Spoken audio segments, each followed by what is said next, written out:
Aerobiz Supersonic is a resource management game in which you play the CEO of a newly formed airline. The objective is to survive, thrive, and ultimately make your company the foremost in its field.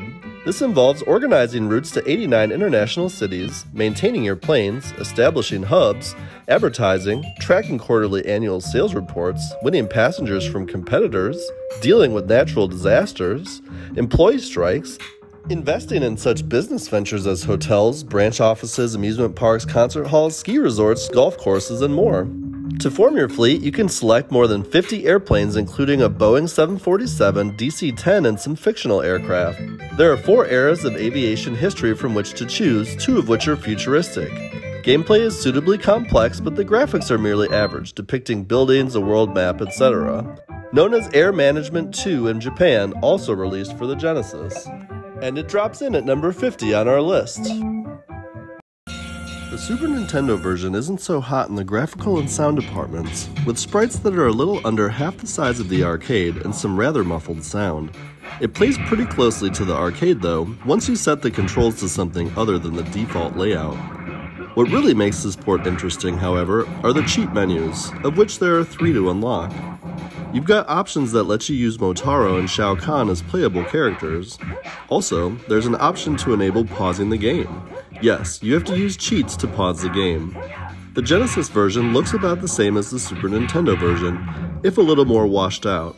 It plays pretty close to the SNES version too, which means that despite its grainy look and poor sound quality, it still plays pretty well.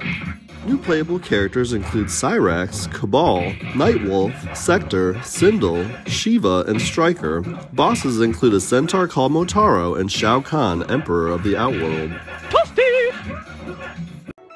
There was always that one kid.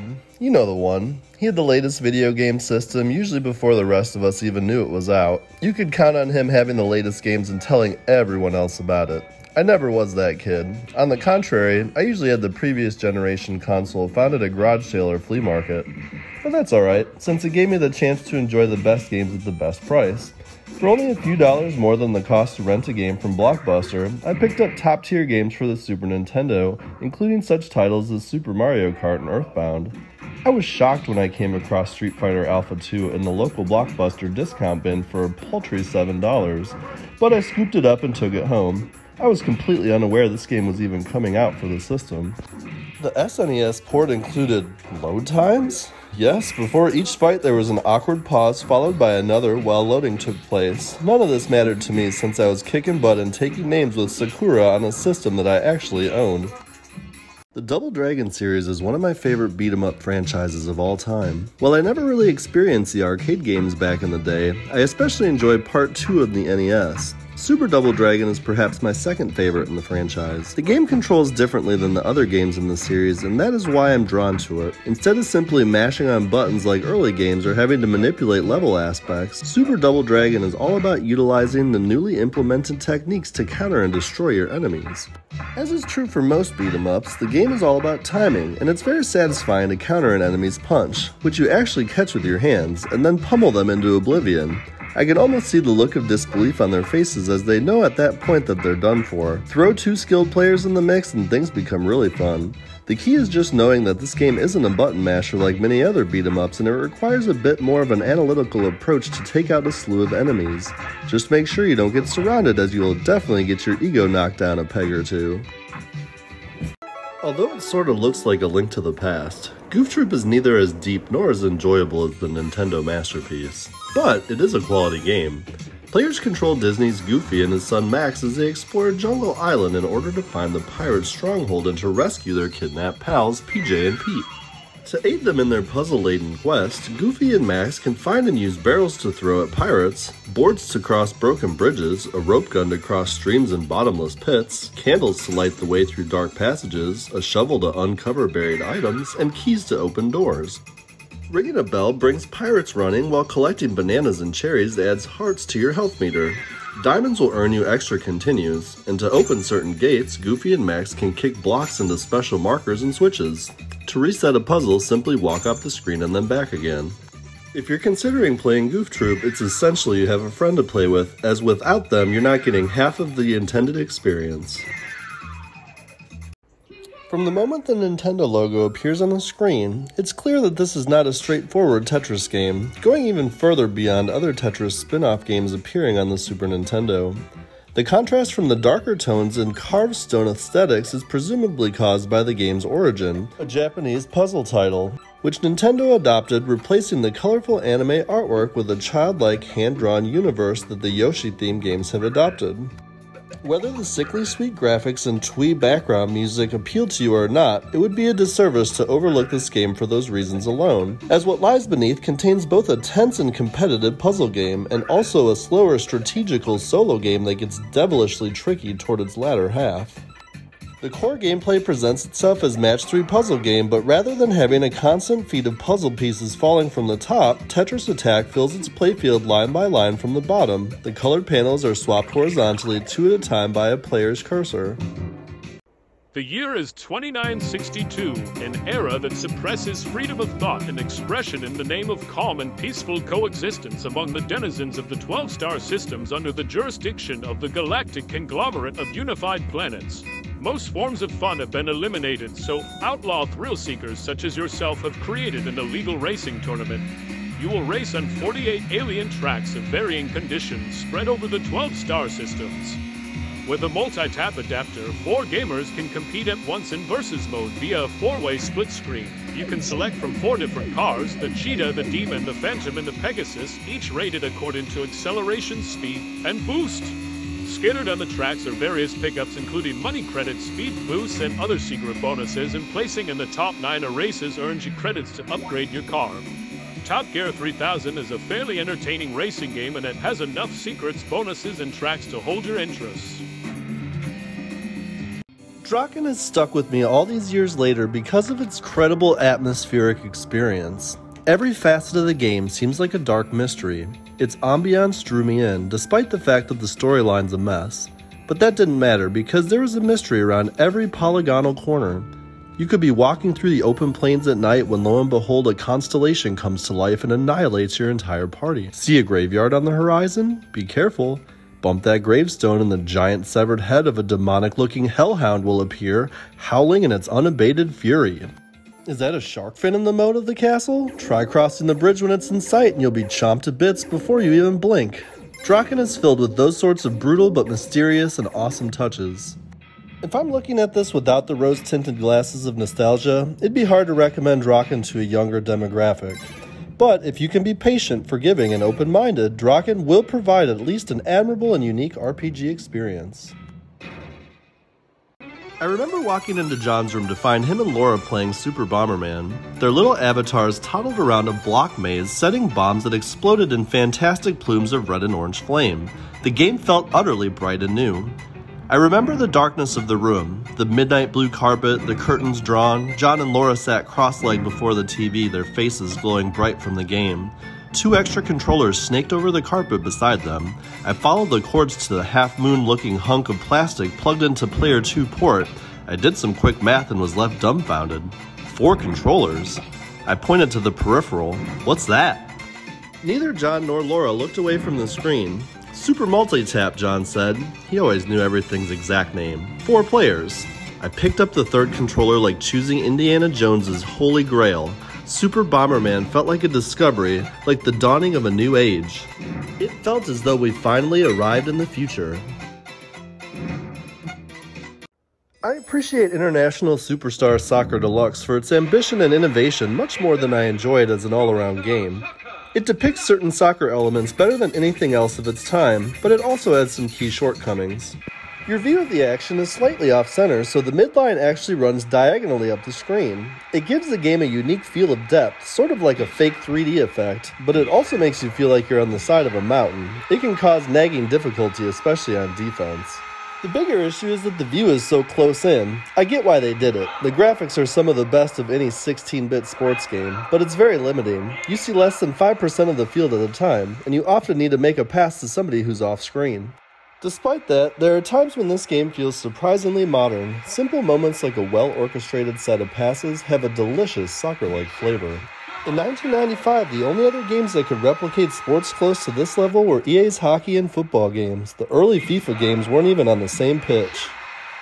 The superior prequel to the critically drubbed Draken, Dragonview, like its progenitor, has players navigating a 3D world from a first-person point of view.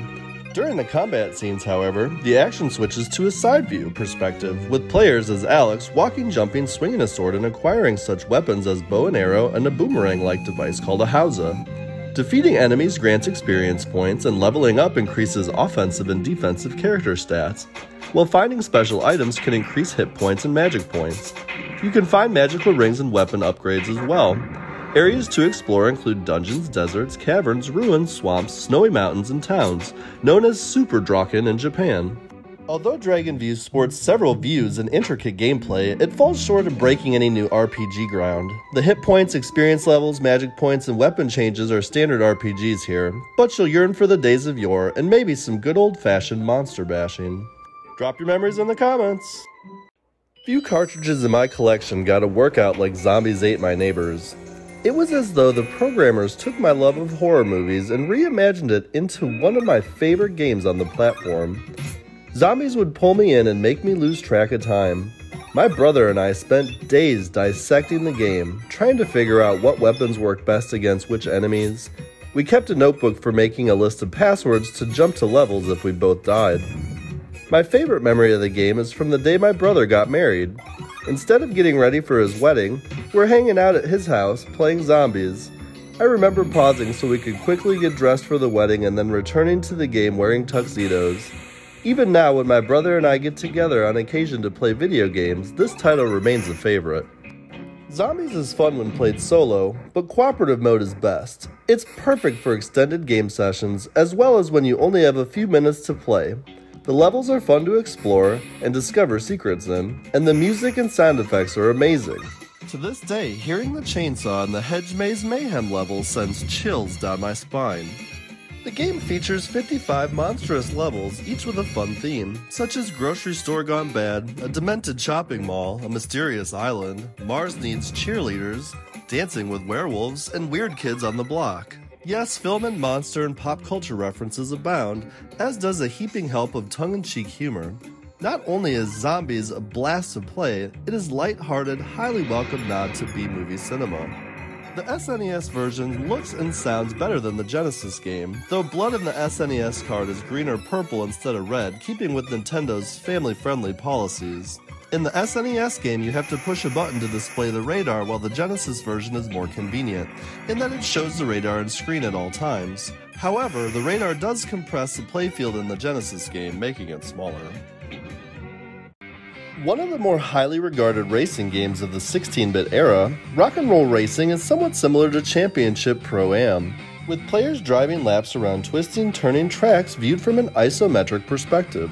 The game boasts 5 funky hot rods to drive, 6 planets to race on, and digitized instrumentals take on such rock music classics as Bad to the Bone, Paranoid, Born to be Wild, Highway Star, and Radar Love. The Peter Gunn theme is also included, perhaps as a nod to the arcade classic Spy Hunter. Placing in the top 3 of 4 cars lets players earn points to advance and money to purchase such items as a plasma rifle, rogue missiles, mines, slip sauce, engine tires, shocks, and armor. Racing takes precedence over shooting and dropping hazards on the track, but it is highly satisfying to blow away a car to pass it, especially when nearing the finish line. The SNES game has slightly sharper graphics and sounds than its Genesis counterpart, but the Jenny kart runs a little faster. When we first fired up Rock'n'Roll Racing, we knew it was going to be bad to the bone, mostly thanks to a MIDI version of George Thorogood's rock classic spilling from the television speakers. The game was vehicular combat at its best, and the isometric perspective gave a great angle of gameplay. My good friend Jay and I would blast missiles and other explosive implements of destruction in harm's way of each other, all while swerving to avoid mines, slip sauce, snow drifts, and even molten lava. The souped-up vehicles made us feel like spies when the Peter Gunn theme played. In fact, the soundtrack by Black Sabbath, Deep Purple, Steppenwolf, and other rock legends really rocked the SNES. The character list was outright silly, and we would fight over who would get to play as the Wookiee wannabe character Ivan Ziffer. The computer commenter Loudmouth Larry was such a hoot, I could still hear him bellow, "Let the carnage begin!" Good times. Rock'n'Roll Racing comes in at 38 on our list. Drop your memories in the comments. Thanks for watching. In the same vein as Who Shot JR, it seemed that all of my friends and I wanted to know just who these new characters were in Super Street Fighter 2. I still remember begging my mother and my grandmother for a GamePro magazine subscription just so I could be on top of the school cafeteria chatter about the game. The excitement and suspense behind this new Street Fighter title was palpable in 1993. There are a few times in my life when I was ever so excited for a video game. Even before it hit store shelves, and even before I plugged it into my SNES, I was fully immersed in the game, reading about it and talking about it with my friends. When Super Street Fighter 2 finally came out that fall, my 12-year-old brain was overwhelmed with just how good and polished it was. Sure, the new characters were the selling point, and they were awesome, from the mystical warrior Fei Long, to the ever-smiling DJ, to the stoic T-Hawk, and of course to Cammy, only the second female character in the series to that point. There was something for everyone in that regard. But there was so much more. The franchise improved by leaps and bounds in terms of audio and visuals, and you could tell a ton of care and attention to detail went into what essentially was a turning point in fighting games.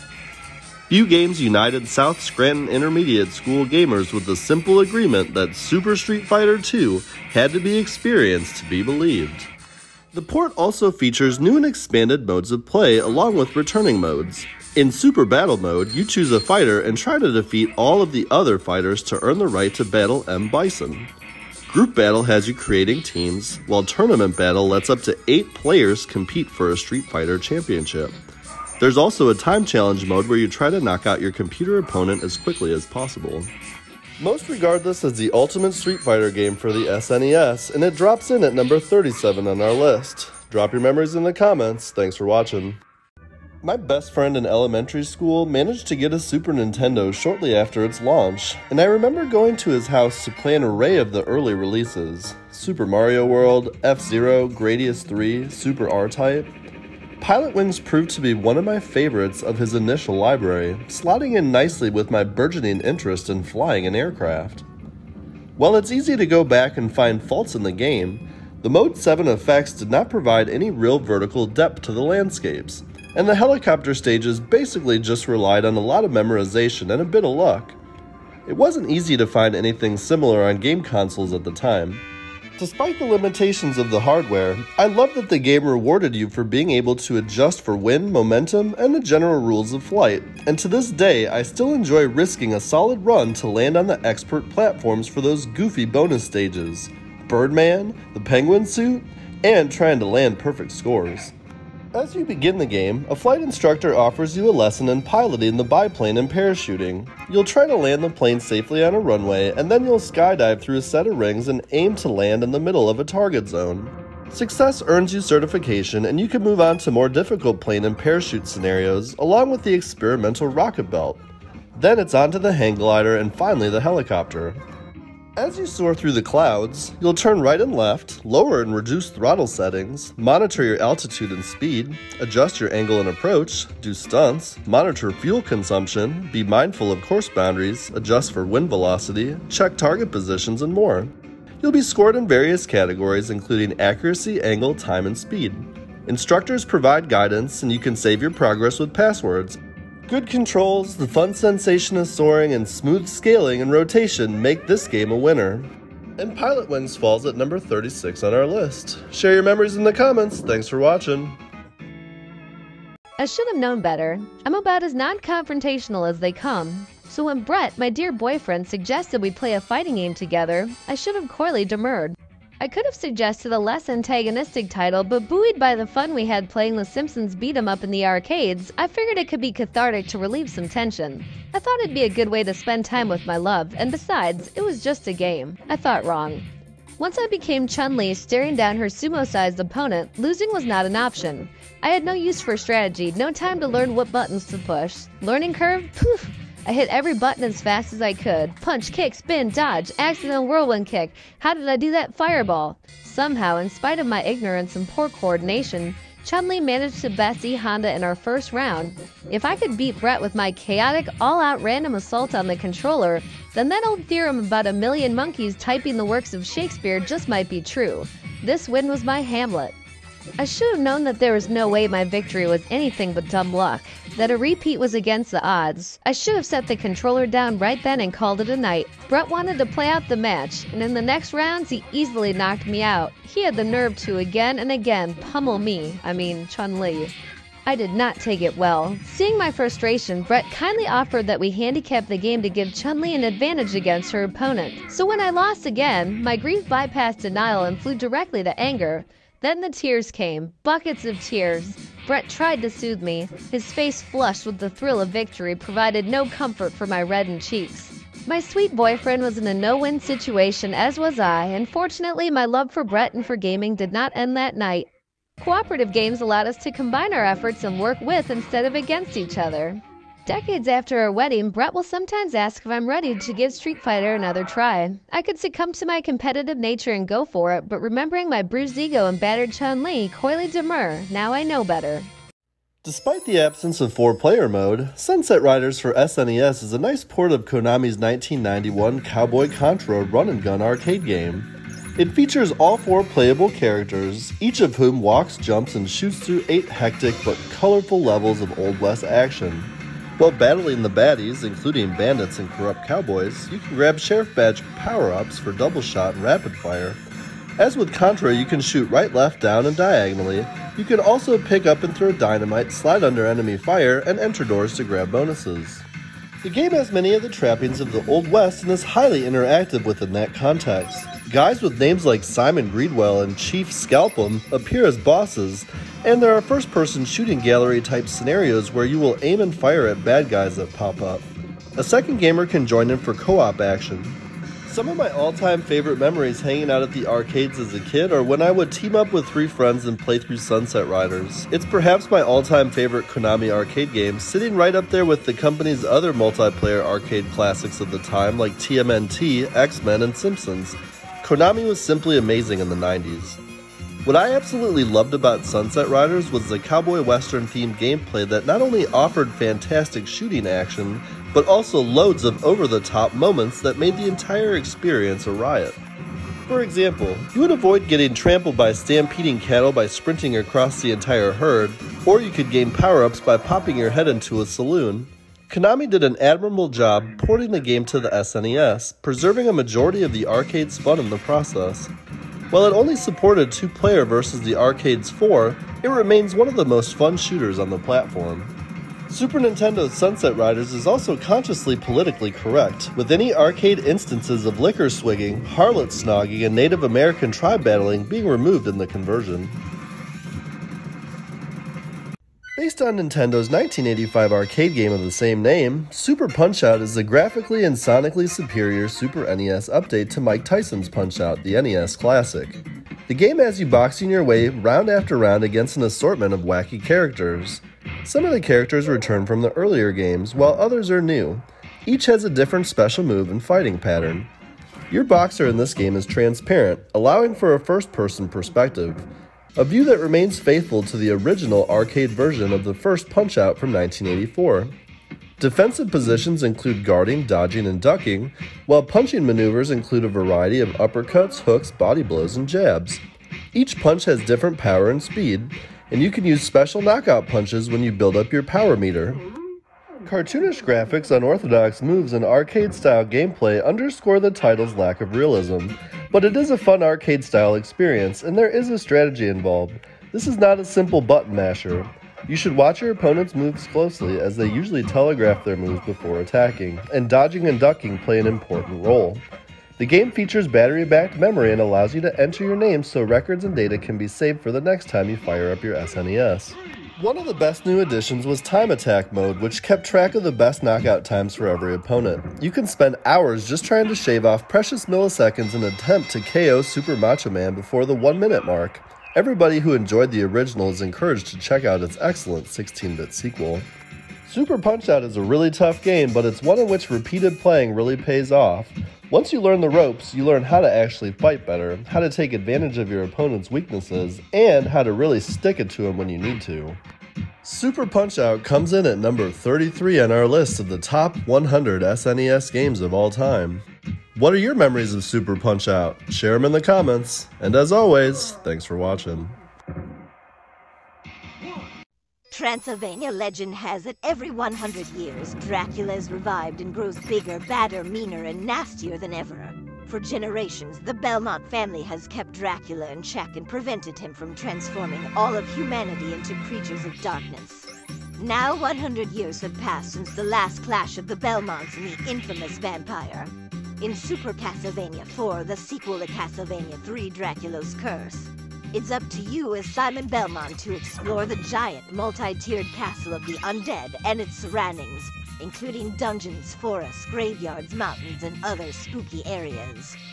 Throughout the entire adventure, you wield a mystical whip that can be upgraded in length and is more versatile than in previous games in the series. In addition to whipping enemies, it can be used as a rope for swinging over gaps, and you can wave it around. Additional weapons which you acquire by destroying candelabras include daggers, firebombs, boomerangs, and axes. You can also pick up watches to use for freezing your enemies and crosses to destroy all the on-screen enemies. At the end of each of the game's 11 frightful levels, you will face a boss character such as Frankenstein's monster, a giant Zap-Bat, the dancing specters, and a mummy named Akmadan II. Defeating a boss restores your lost power and allows you to continue to the next level.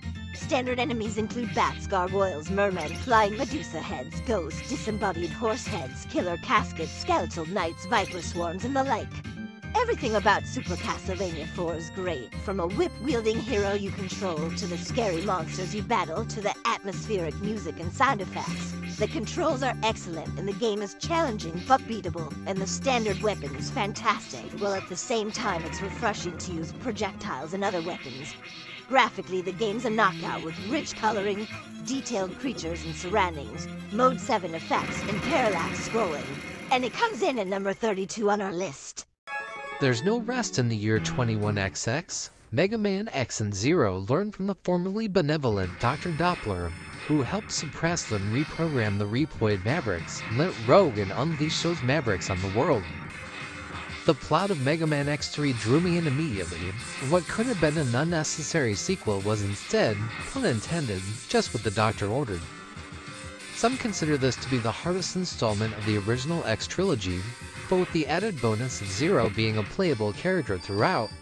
Unfortunately, you have to be really careful with him because if you die in the game, you die in real life, and Zero won't be available to you again, unless of course you hit reset and start over with a password from an earlier point.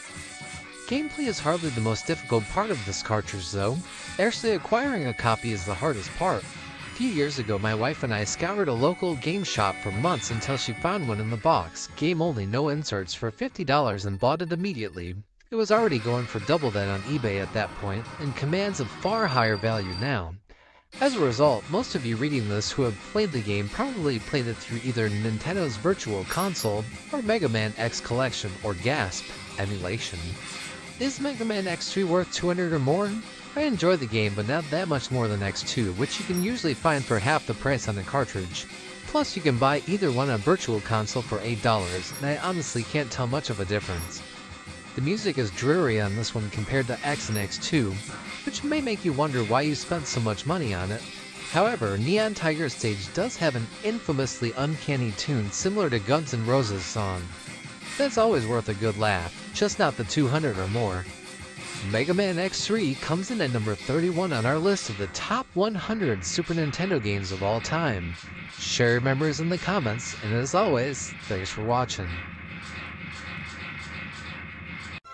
Nothing beats getting a new game as a gift. Whether it's a highly anticipated new title, or one you've simply wanted to add to your collection for some time, there truly is nothing like scanning a stack of wrapped presents, searching for that all-too-familiar shape, hoping against hope, and getting exactly what you want. The occasion was my brother's birthday, and after months of us renting Final Fantasy Mystic Quest over and over again, he finally owned it. The smile on his face that day was beaming into his oversized glasses. Our on-again, off-again adventures up to that point had landed us outside of Pazuzu's Tower, with all of our previous adventures throughout the world map being pedestrian for the most part. The puzzles presented at Falls Basin and Ice Pyramid did little to prepare us for the convoluted trek up Pazuzu's Tower. We hung over the controller in rapture, our eyes unblinkingly glued to the screen. After throwing down our last arrow spells, Pazuzu fell, and left us knocking at the final door within Focus Tower that would lead us into the bowels of Doom Castle, where the Dark King held sway. Our mouths fell agape as we climbed, knocking down all too familiar foes and barely defeating the second coming of the Vile Four.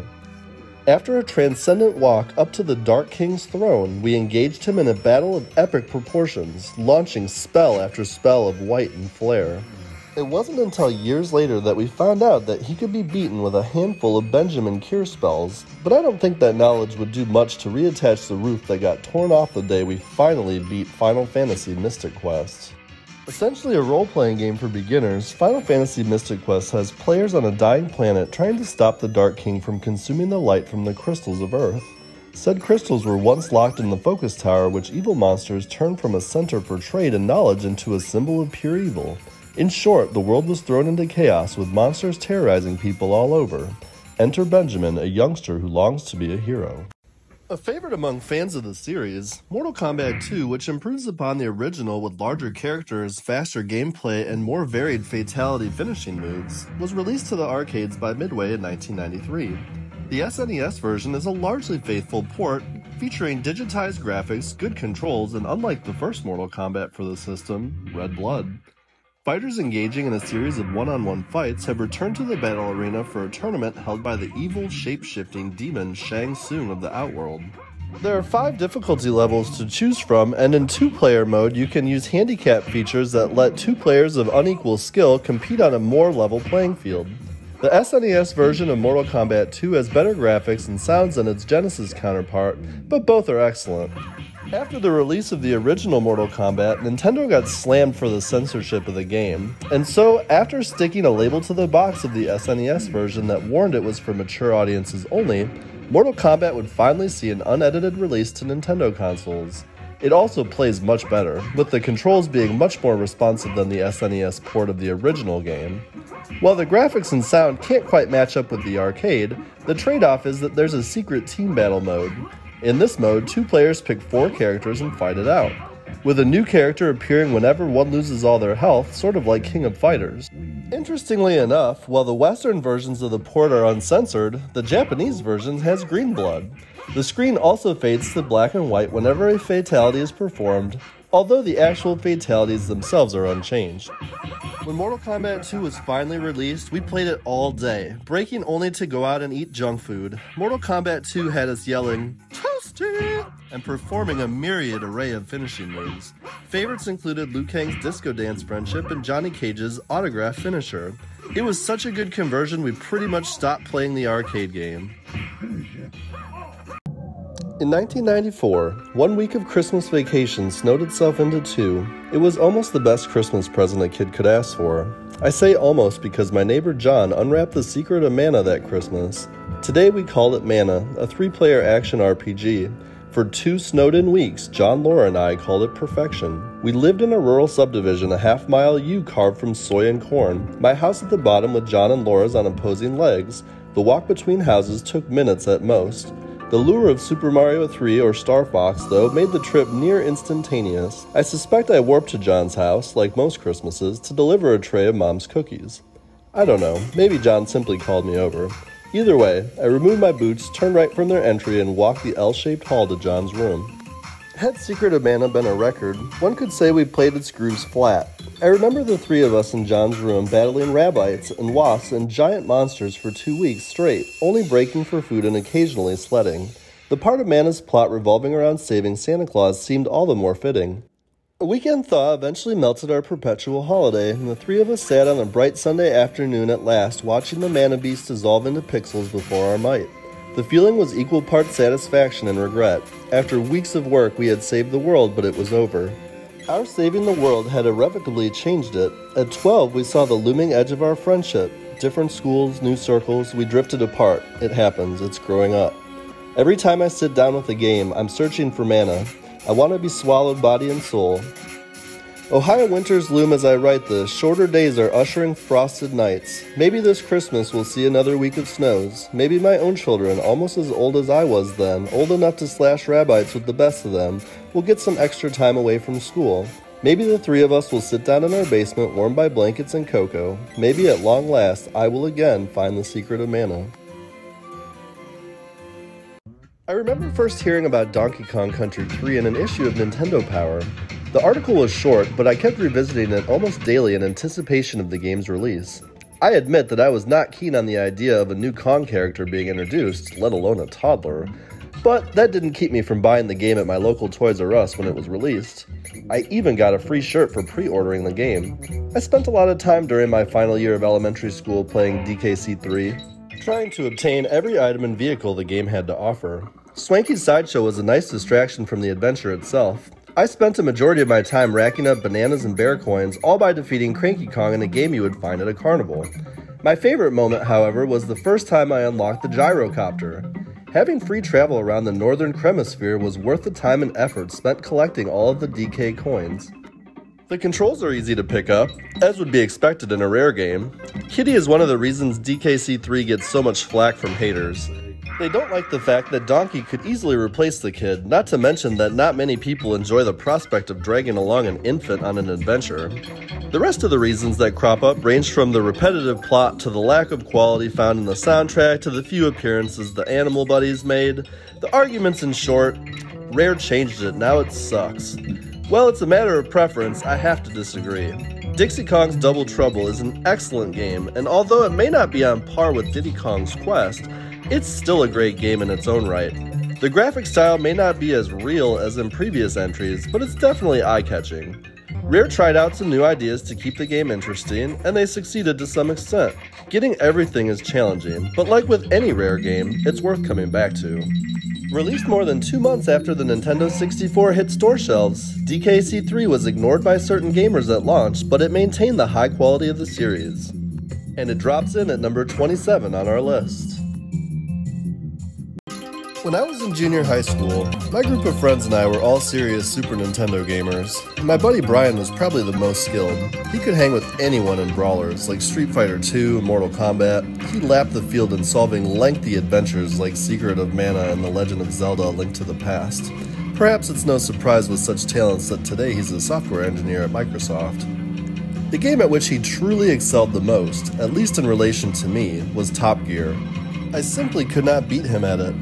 Never ever, not even once. I truly can't recall even a single instance of it happening. True, Brian owned the game, and I didn't, but even after borrowing it from him and practicing like crazy, I still could not finish ahead of him on the racetrack. It's not like I was a driving game rookie. I could win Rad Racer on the NES, hold my own in F-Zero for Super Nintendo, and usually clock multiple continues on pole position and outrun in the arcades. But Top Gear against Brian always had me stumped. Why? It would be an easy excuse to chalk it up to circumstances or perhaps blame the game setup, and I never felt comfortable with the track's split-screen perspective. Yet I could advance single-player to the more challenging courses and at least sometimes place ahead of others face-to-face. Just never ahead of Brian. He genuinely was that good at the game. Brian excelled at most SNES games that he played, and with Top Gear, upped it to mastery. In reality, I hardly had a fighting chance. There was one upside, though. He was always willing to tell me the game's upper-level passwords. Not a bad consolation. Top Gear offers the incredible speed of F-Zero and some of the best split-screen auto-racing action ever to hit a home system. The pace never slows and the tracks dish out enough variety to hold the interest of even the most die-hard Speed King. The computer's opponents provide a solid challenge, and the game even has some super cool background music. And it comes in at number 26 on our list of top 100 SNES games.